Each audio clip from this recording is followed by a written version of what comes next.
Sekin rehetra ny fitsapakevim-bahoaka izay nitanterahana tamin'ny taona 2010 hoy ny avy eo anivon'ny antoko ZIVA izy ireo araka izany dia mitaky ny anatanterahana fitsapakevim-bahoaka vaovao indray ary heverin'izy ireo fa ao aorian'ny fifidianana filoham-pirenena amin'ny volana Jolay ho avy izao no tokony irosoana izay fifidianana izay izy ireo ihany koa izay mitaky ary manintana ny maro mba samy hitondra any amin'ny fitoniana ara-politika ny fanehoan-kevitra samihafa misy eto amin'ny firenena. Mitondra fanazavana mo ny dokter Raha Malala Vonso. Mitaky ny hanovana ny lalam-pandrenana na antoko ZIVA izay nanao tsita amin'ny fitsapakevim-bahoaka tamin'ny taona 2010. Heveriny ty antoko ty fa tokony aorian'ny fifidianana filoham-pirenena izay heverina toto-tsaina amin'ny 4 Jolay ho avy izao no hanatanterahana izany. Ankoatra izay dia nilaza ny ZIVA fa tsy nekeny rehetra ny lalam-pandrenan'ny Repoblika fahefatra ary olana tsy fahombiazana ary korodana nisy taorian'ny fandaniana io lalam-pandrenana io. Koa heverin'ny antoko ZIVA fa tokony dinganina ny Repoblika fahefatra ary tokony miampita amin'ny Repoblika fahadimy ny firenena. Fahatongavana any amin'ny Repoblika fahadimy zany raha ny lalana hozoran'ny firenena dia tsotra. Isy transition anankiroa.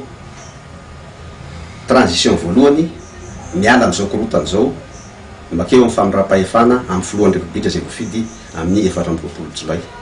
Famiraha-pahefana eo amin'ny filohan'ny Repoblika voafidy tsy andima to Andry Rajoelina izay no mamarana ny transition voalohany. Eo koa no mamarana ny senita. Eo koa no mamarana ny gouvernemanta. Lay filoham-pirenena voafidy dia hiditra amin'ny transition faharoa, transition izay ametrahana ny Repoblika fahadimy. Repoblika fahadimy izay hiatomboka amin'ny conférence nationale.